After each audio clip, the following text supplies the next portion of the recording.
is co-chair. The Reverend Dr. Liz Theo-Harris is co-chair of the Poor People's Campaign, a national call for moral revival, with the Reverend Dr. William J. Barber II. She's the director of the Kairos Center. She's director of the Kairos Center for Religions, Rights, and Social Justice at Union Theological Seminary. An ordained minister in the Presbyterian Church, she teaches at Union Theological Seminary in New York City. Reverend Theo-Harris is the editor of We Cry Justice, Reading the Bible with the Poor People's Campaign. She is the author of Always With Us, What Jesus Really Said About the Poor, and co-author of Revive Us Again, Vision, Action, and Moral Organizing. She has been published in the New York Times, the Washington Post, Time Magazine, Newsweek, The Guardian, The Nation, The Hill, Boston Review, CNN, Religion News Service, Sojourners, Religion Dispatches, The Griot, La Jornada, Salon, Slate, and elsewhere. And we don't know when she sleeps. In 2021, she was awarded the 30th Annual Freedom Award by the National Civil Rights Museum, the Hunger Leadership Award from the Congressional Hunger Center, and the Adela Dwyer St. Thomas of Villanova Peace Award, each along with Reverend William Barber II for their work with the Poor People's Campaign. In 2020, she was named one of 15 faith leaders to watch by the Center for American Progress. In 2019, she was a Selma Bridge Award recipient, named one of 11 women shaping the church by Sojourners. In 2018, she gave the Building a Moral Movement TED Talk at TED Women, was named one of the Politico 50 thinkers, doers, and visionaries whose ideas are driving politics, and was also named a Woman of Faith Award recipient by the Presbyterian Church. Noam Sandweiss-Back is the Director of Partnerships for the Kairos Center and the Poor People's Campaign. His political work has taken him from Jerusalem to Louisiana, and he now works with organizations across the country to build the movement to end poverty. His published work includes essays in We Cry Justice, Reading the Bible with the Poor People's Campaign, and Wicked Problems, The Ethics of Action for Peace, Rights, and Justice. He holds a BA in Comparative Politics from Wesleyan University. And I just want to say, especially appreciate Reverend Liz and Noam for making time right now during this very, very busy mobilization period to be with us this evening. So thank you so much.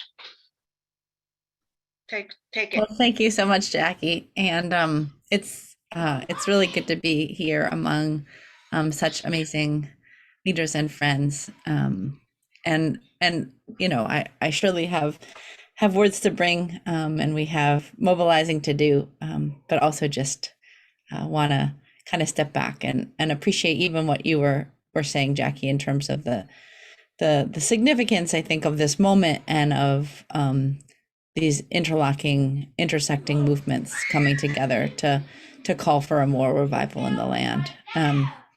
So, I mean, you know, we hit yet another milestone today when the United States of America, the richest country in the history of the world, passed 1 million deaths from COVID-19. And we know, 2 times to 5 times the number of poor people have died from COVID as richer people. And this in a week when we had the Supreme Court asserting the kind of lack of control and authority that marginalized people have over our lives and our bodies. This happening in a week that is International Workers' Day, a day of peace that is often not really celebrated in the United States, despite the fact that the call for May Day comes out of Chicago and the Haymarket Rebellion. And this, as our world approaches the closest thing to nuclear war and nuclear annihilation in my lifetime, and in many people's lifetimes. Um, at the same time as we have climate chaos, a refusal of our Congress to protect voting rights despite the biggest attack on them since Reconstruction, refuses to invest in kids and healthcare, despite a willingness to keep on doubling and doubling military spending. Um, and in the midst of, you know, just so much suffering and pain, but also, powerful resistance. Um, it was exciting yesterday, I think, to see in state capitals all across the country and at the Supreme Court, just hundreds upon hundreds, thousands of people saying it doesn't have to be this way. It's a powerful thing to hear people crying out that we just cannot have war. And some of the powerful demonstrations in Russia, in different parts of Europe, in different parts of this country, of folks calling for peace, and demilitarization and the ending of nuclear proliferation. It is powerful to have a really new labor movement rising, to have Starbucks workers organizing and Amazon workers winning unions, and low wage workers, uh, asserting that folks deserve to be able to afford all the essentials of life, especially if we're going to call people essential workers. And so I think it's that kind of pain and that power. It's that mourning and marching that I think we're seeing. That is what June 18th is about, and is what each and every one of us is connected to. And I think that's powerful and amazing. Uh, and indeed, as Jackie was saying, we're just going to figure this out as we go. We're building a plane as we fly it. We're making the road as we walk it. And we're, trying to come together in ways that, haven't really been done. And when they have been, there's significant barriers in the way. There's significant blocks. The idea that you're supposed to connect peace and environment, civil rights and human rights, the labor rights and gender justice. You can hear the kind of excitement in the background of my little people. But kids rights and the assertion that we can have clean air and clean water, and we can have it all. For those of you that tuned into the mobilization tour that we held in Pennsylvania and Philadelphia, we were marching, right through the center of Philadelphia, and we had a multiracial group of themusicologists leading songs off the back of a truck, and one of those leaders from a small town in Pennsylvania started to say, "What do we want? Everything." And I think it was just a powerful kind of cry in this moment, when so much is so scary, and so hard, and there's so much loss, to have, this assertion that it doesn't have to be. And so, just the other piece I would say around this, as we're organizing and mobilizing, and I'm going to turn it over to Noam in a second, is why it feels so important to be mobilizing and organizing for this mass poor people and low wage workers assembly, this moral march on Washington into the polls, this kind of declaration of our power, this not just a day, not just a mobilization, not just a march, but but really a coming together, a meeting, as Bishop Barber has been talking about, a massive, generationally transformative mobilization that can be about, emboldening us and sending us back right into our communities to do the long haul work of organizing and organizing and organizing. And I know I don't have to tell activists that are on this call about the long haul that it is, and the commitments that we may make, because already I'm preaching to the choir here, but I think it's amazing to imagine, the powerful work that everybody here has been doing, is doing, and will continue to do, and to see what it looks like when we then kind of put it together with all these other folks that are trying to do this work. Again, some of whom have been doing it for a while, some of whom are just being awakened into the possibility that we can transform society from the bottom up, and really build a movement that crosses issue areas and brings us out of our silos and into something that the whole is greater than the sum of its parts. And so I'm thinking, Noam, if you can then, again, I think a lot of folks here have some of the information, but if you could kind of talk us through a little bit more of some of the tools and materials, but also the powerful organizing that folk are doing, especially in the peace and justice movement, to show up really strong in June. Yeah, thanks, Reverend Liz. And Jackie, thanks for the introductions earlier. I think I know actually a lot of folks on this call, which is great, but I am Noam Sandweiss-Back, and help to coordinate and lead some partnership work with the Poor People's Campaign and the Kairos Center. And maybe I can just share a brief, like Reverend Liz was saying, a brief update on what what partnerships are looking like in the lead up to June 18th, because it's really exciting. I think, today I was looking at the numbers. We have close to 200 groups that have signed on as mobilizing partners for June 18th. And those are, very grassroots local organizations that are organizing and fighting on all manner of issues, from ecological devastation and the pipelines being brought through their communities to, housing and tenants organizers, to folks who are organizing in tent encampments all across the country. So really, local groups like that, all the way up to big national, organizations, many of the organizations that you all work with, labor unions coming on board, churches, synagogues, mosques, religious and faith denominations. It really is this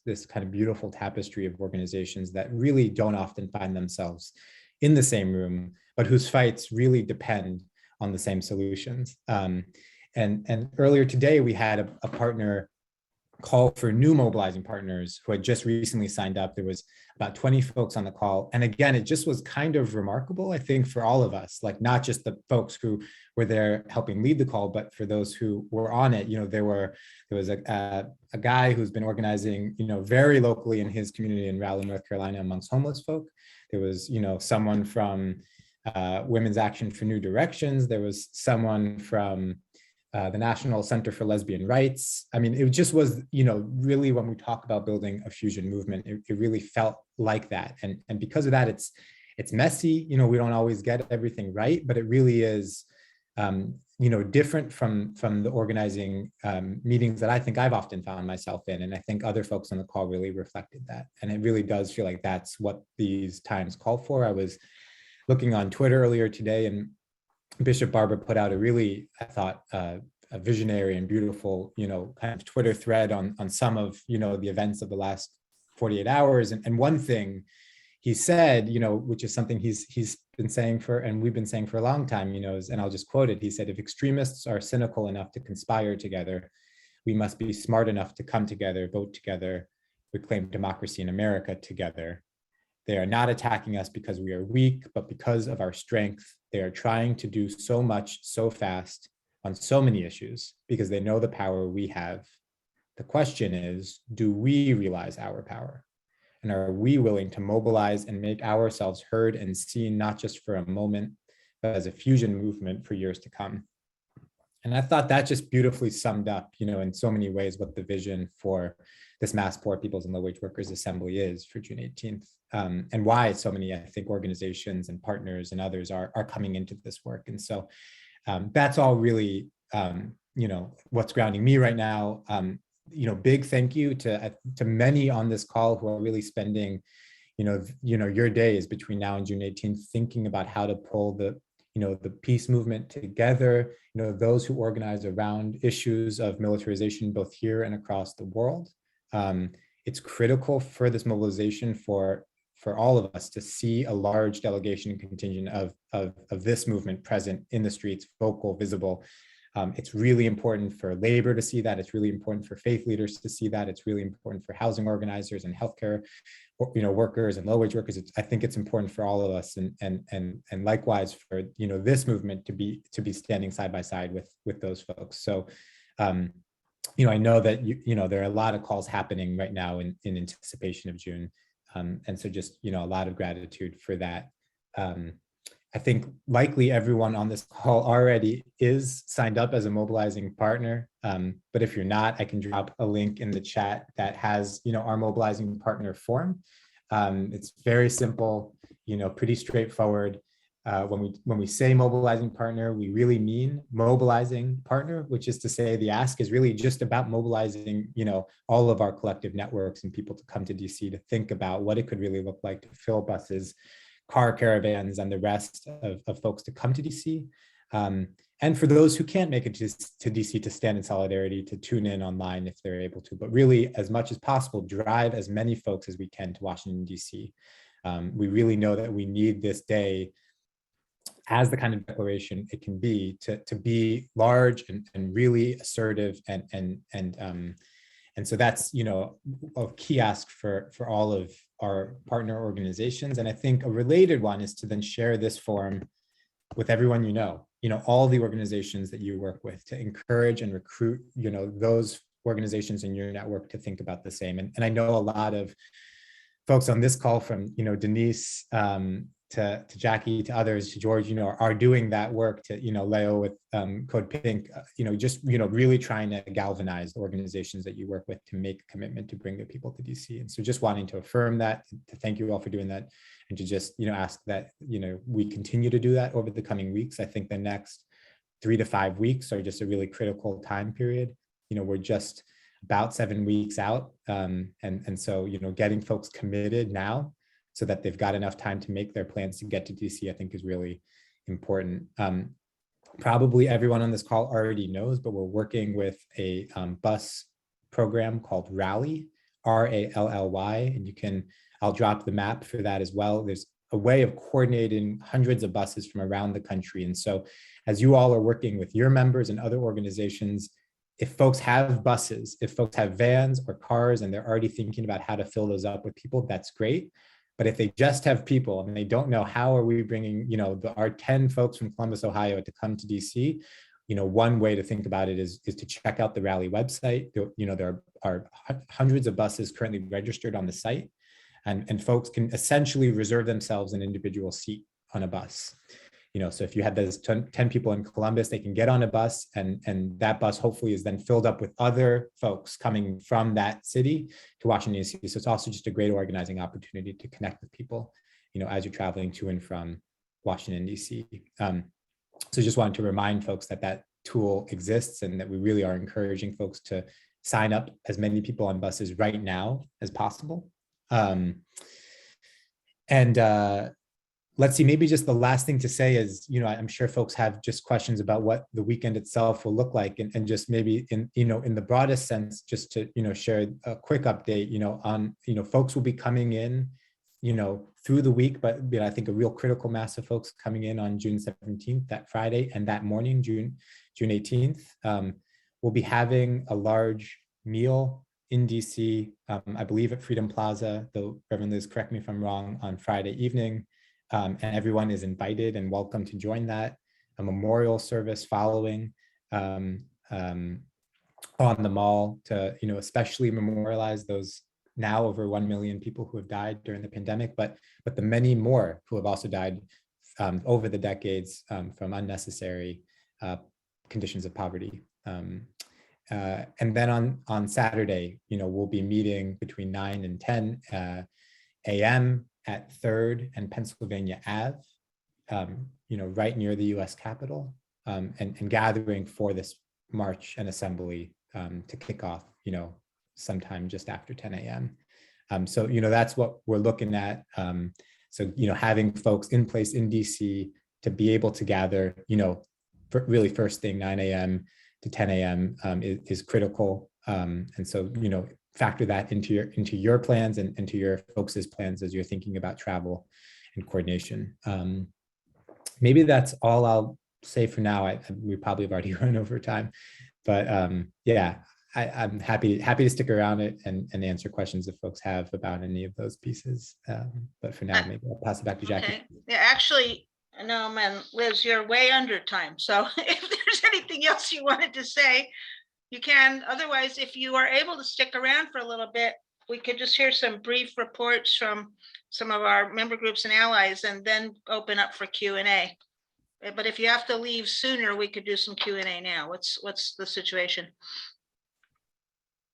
I'm okay staying. Okay, great, wonderful. Thank you so much. Okay, so what we wanted to do now was to just try to, what we're trying to do is to really facilitate, coordinate, build a sense of community among the peace groups to really come together in a big, visible, supportive way. So what we did was we invited some folks from our member groups and allies who we know are working on June 18th, and we want to ask each of them to just spend about 2 or 3 minutes telling us how they're involved with the Poor People's Campaign and what they're planning. And we put them in the organizationally by alphabetically by organization. So I'll just read it in order. Back from the Brink Campaign, that would be Denise. Now, Fellowship and Reconciliation, Reverend Carson Wilson couldn't be with us, but I see that Ethan Vesley Fladd is here, so maybe Ethan wants to say something. Then Military Families Speak Out. I don't see Kevin from Peace Action, but George, I don't know if you can say anything on Peace Action's behalf. Veterans for He'll Peace. be here by the time he needs. Oh, he will. Okay, well, why don't we just, how about if I just call you, in turn, but just that gives you an idea of who's up next. So Denise, do you want to tell us about what Back from the Brink campaign is thinking and doing? Sure. So far, I think many of you were on the webinar that we had on April 20th for the people from the peace and disarmament community. And from that, I believe we do have some mobilizing partners that have either signed up or are going to sign up, including PSR National. For folks who don't know, I'm representing Back from the Brink, but I work for Physicians for Social Responsibility Los Angeles. And by the way, we do have some of our doctors who will be medics at the May 16th event. Our board president, our board vice president, some students from Kaiser Medical, and then somebody from our office, I think, hooked you up with Nancy with the Extinction Rebellion or Ground Game Alley, one of those two. So, but anyway, PSR National is going to, if they haven't yet, I know that they intend to become a mobilizing partner. And I believe some of the other organizations within the sort of loosely titled United Against Nuclear War will too, at least according to meeting minutes. We sent out a blast to our individual supporters a day ago to It's All a Blur. We're doing another more focused email to our organizational endorsers, the ones who we had invited to the April 20th, and drilling down a little bit. And then we planned some individual outreach with some of those, particularly the folks that we know are would be a little easier for them to get to DC. So that's what we have done so far. And again, the next step for us is to drill down a little bit more on our list. When you send things out on MailChimp, it often goes into spam. People don't get it. So we just want to make sure that some folks that we want to be there and that we think would be good mobilizing partners did in fact hear from us and do that by reaching out to them individually. And then very much interested in working with you all and with Code Pink on what's happening on the ground. I know that's still in formation, but we keep getting asked about that. And so there's a great response that you had. We have steering committee to get things through, and I think that's all going to happen just fine. So I think that's 2 minutes. That's what we're doing. And maybe some you all will have some ideas or tell me what you're doing, and we'll be able to copycat you and have some synergy on creative mobilization ideas. Thank you, Denise. Perfect. Exactly 2 minutes. And I just want to say that Leonardo from Code Pink is going to speak after you all to spell out in a little bit more detail what Code Pink's proposals are for coordinating all of us. So next, Ethan, are you ready to speak on behalf of Fellowship of Reconciliation? I'll do my best. Wonderful. Yes, Nice to see you. Great to see you. I think the last time we saw one another, Jackie, was at the PPC mobilization Yep, in DC with I think Terry. that's right. And sorry I'm late, everyone. I was out with my young kids at bringing them back from a birthday party. So doing that parenting thing. Glad to be here. Yeah, my colleague Jason Carson Wilson, our field organizer, he's been doing a lot of outreach to a lot of our chapters around the country, connecting them particularly to the state coalitions. Just this past Saturday, I joined the spring assembly for the Washington State FOR network, our members out there, and they had their spring assembly, a big presentation from the leadership of the Washington Poor People's Coalition. I'll be on with our national chair tomorrow, who co-chairs or tri-chairs the Ohio Poor People's Coalition. So we're definitely trying to do a lot of the organizing at the state level in terms of our base, getting people connected in terms of the work that's happening around the traveling that Liz and all that your team are doing all around the country. And we'll be doing as much as we can in terms of mobilizing folks to be there on June 18th. I'll be there along with, I know, a number of our other leaders. A lot of our folks are out on the West Coast and won't be doing the trip, but we'll try to support in other ways to strengthen as much as possible. And yeah, I guess that's just sort of a quick overview, but we'll be lifting it up a lot through social media. I'll end with that. Great, thank you, Ethan. So next up would be Military Families Speak Out. Pat? Hi, everybody. I can see a couple of our members here now. So we're a national organization made up of those families who have loved ones in the military. So that's our area. We don't believe in wars of aggression. And so what we're doing now is we're sort of new to getting on board with the Poor People's Campaign in terms of getting people to DC. We've been making little inroads over the years, getting our board members connected with their local area leader. But in our region, we worked with our own group to do some momentum building. And so recently we worked with it would fit in perfectly to do the Beyond Vietnam readings that we did in our area. And that got a lot of people excited in our groups. And then we are lucky this is the week that Dr. Barber was here. We're supposed to be here at Chapman, but his plane got canceled. But we got people there and we were tabling and doing all sorts of stuff with outreach in that area. And now we're working on getting a bus because he'll be in LA on the 16th. So that's another opportunity for us to fly or reach out, talk to people in person about getting up to DC. So those are the sort of things we're up to. And very excited about getting over there to DC. There's 4 or 5 of us that are going to be there for sure from MFSO. Wonderful. Thank you so much. So I see that Kevin Martin has joined us. Kevin, can you give us a couple minutes on how Peace Action's involved with Poor People's Campaign and what you're planning for June 18th? Sure. Let me just say, first of all, sorry, I was on a Zoom about Ukraine, and I'm also watching C-SPAN, where the Senate unfortunately passed the Lankford motion to instruct, which is going to be a very difficult, maybe even poison pill for the Iran anti-nuclear agreement, unfortunately.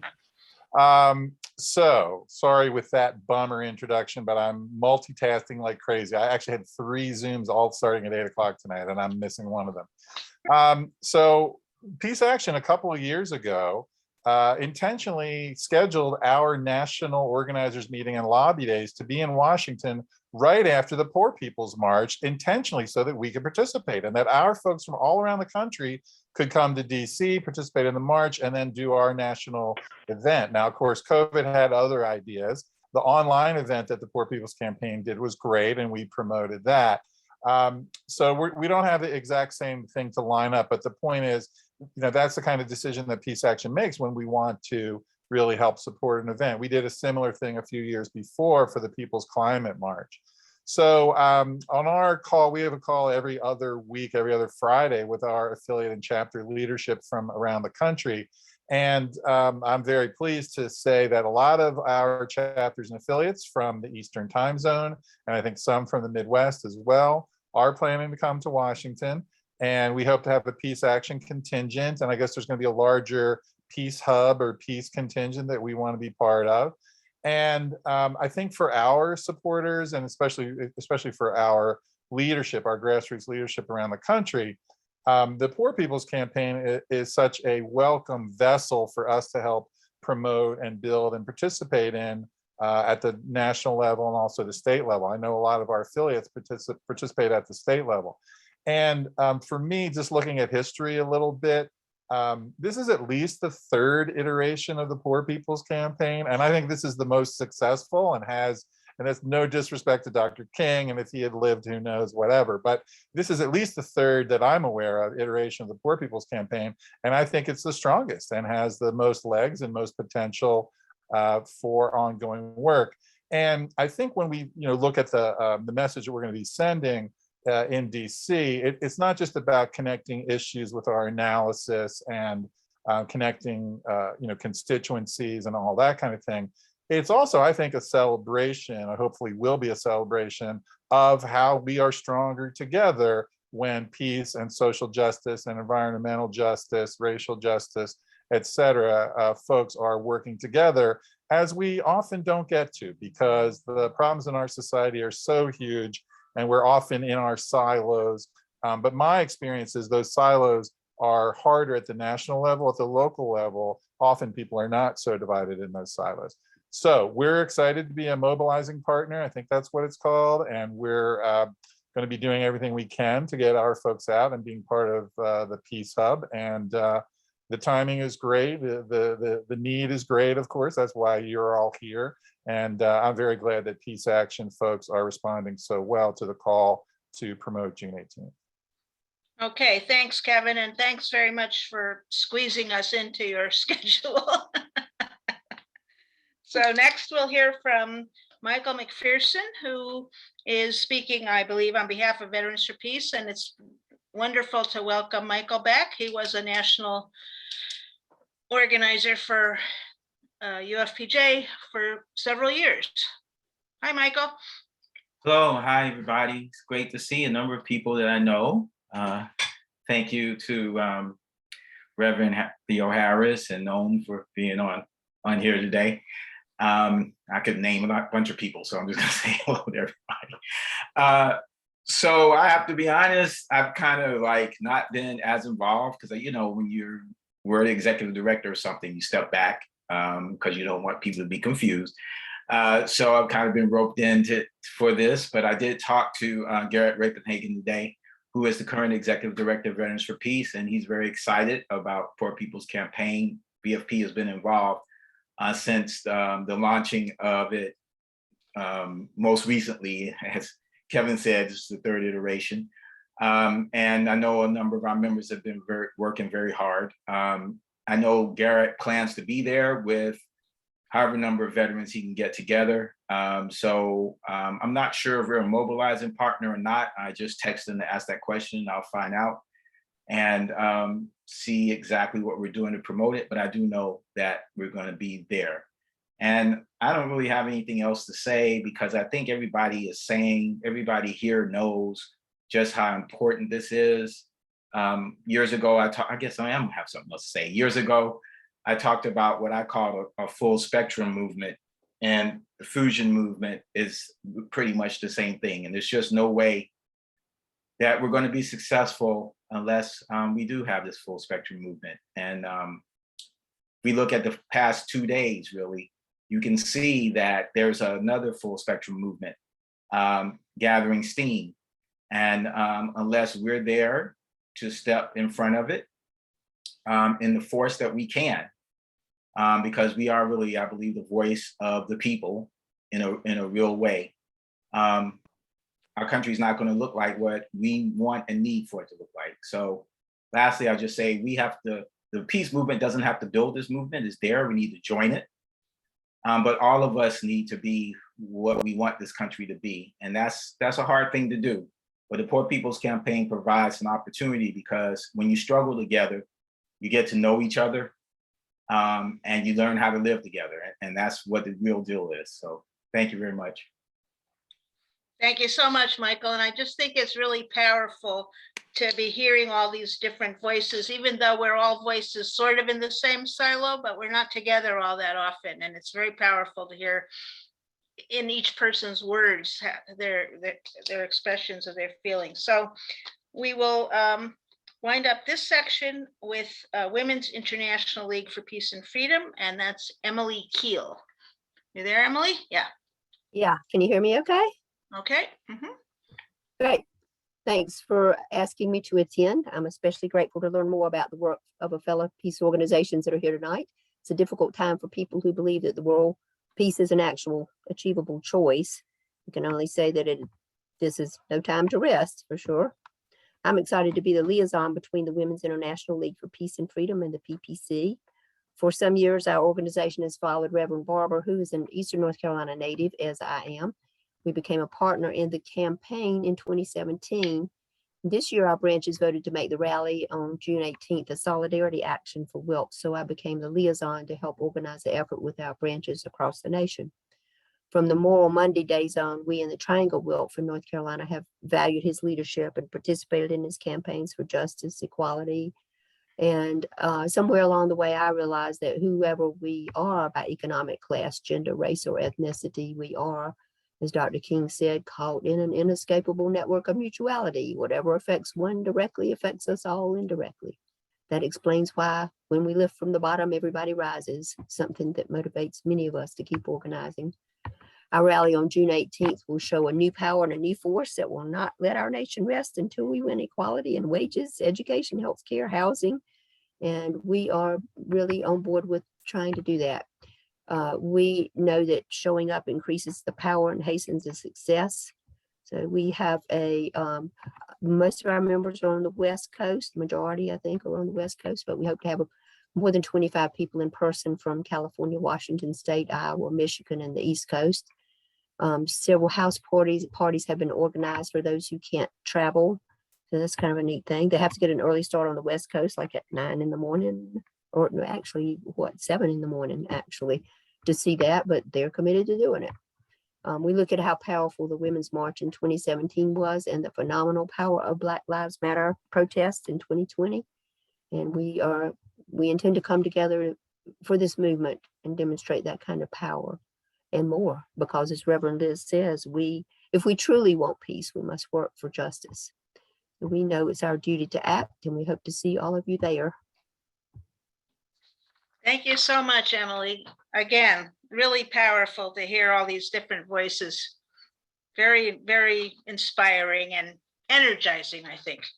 So we want to turn it over to Leonardo from Code Pink now to tell us what Code Pink is planning, because Code Pink is offering a plan to bring us all together in Washington. And then we'll follow that up with some Q&A and discussion. So Leonardo? Thanks, Jackie. And for those of you who don't know me, my name is Leonardo Flores. Leo or Leo is also fine. I work with Code Pink, and as Jackie said, we're helping to organize the peace contingent for the Assembly and Moral March on June 18th. I've just put the link in the chat there, and I say helping to organize because we really want this to be kind of participatory with other peace organizations to help us organize what we're planning. And what we are planning is several events before and after the March and Assembly. These include on Friday night, we're going to do an illumination in front of the White House, which is pretty close to Freedom Plaza. So that will take place after the dinner and the vigil. On Saturday after the march, we're planning a creative anti-militarism teach-in, followed by a dinner and a cultural program. And then on Sunday, we are planning to have kind of a 3-hour-long discussion where we break into working groups for peace. And we really see this as a way to strengthen the peace movement, not only by, connecting us to all of the other, organizations and movements that are going to be at the march on the 18th for the many for the interlocking injustices that we're facing, but also to connect the movement with each other, because as I think it was Kevin that mentioned that we are kind of siloed, and even the peace movement itself is a bit siloed and fractured. I don't even want to ask Kevin how that Ukraine call went, because I can imagine that it was very full of fractures. And the idea is that we really need to come together, despite whatever policy differences we may have on individual issues. I think it's really high time that the peace movement gets a little stronger, gets bigger, and that's what we're hoping to kind of take out of this of this weekend, and not just stronger and bigger with each other, but also with all of the other movements that are going to be present that evening. So I urge you to check out that website. We are having a call for organizations that are participating with us next Tuesday at 1 p.m. Many of you are already on that mailing list. If you are not, there is a link on that website where it says coalition sign-up form, or organizational sign-up form is what it should say. Click on that link and fill it out, and you will get the invite for next Tuesday's call, where we're going to be developing some of these plans a bit more. Okay, thank you. So we are really moving very efficiently here through our agenda, which is great. So we want to take some time now for questions, comments, ideas, reflections, any of that. And I wonder if, and I'd like to ask you, if you have something that you'd like to say, please use the reaction button to raise your hand, or you can put something in the chat. And while we're waiting for hands to go up, I wonder if Reverend Liz